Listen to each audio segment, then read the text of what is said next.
The Centers for Disease Control have extended the moratorium on evictions.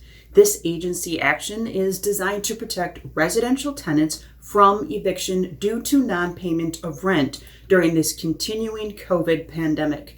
This is actually the third time this order has been extended. It was originally signed back in September 2020, due to expire at the end of the calendar year.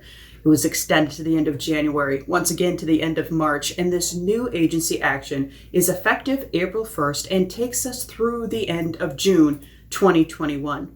The CDC Director, Rochelle Walensky, in announcing the extension, says that the COVID pandemic has presented a historic threat to the nation's public health, and keeping people in their homes and out of crowded or congregate settings like homeless shelters by preventing evictions is a key step to helping to stop the spread of COVID-19. Now, in order to get this eviction moratorium to apply to you, there are some action steps. Now, to invoke this, if you are a tenant or a resident of a residential property, you must have a signed copy of the CDC declaration form, or one that's very similar, and you present a copy of that to your landlord. If you have other roommates or other people listed on your lease agreement, they also should complete one of the CDC declaration forms. And of course, keep a copy for yourself as well for your own records. There are a couple things to keep in mind. Rent is still due, and some landlords can still charge interest or late payment fees for not paying rent on time. They simply can't evict for the non-payment of rent.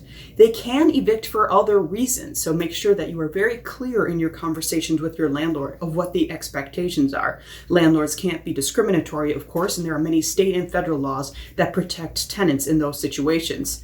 There is also some help available. There are some federal and, in many states, state assistance programs to help individuals catch up on some of those past due rental payments. In the description below, we're giving you some resources. First, that CDC declaration form, the form you can print and hand to your landlord should you be facing eviction for non-payment of rent through the month of June. A copy of that CDC order that gives more details on this extension, and like we said, more resources on some rental assistance programs that may be a resource for you.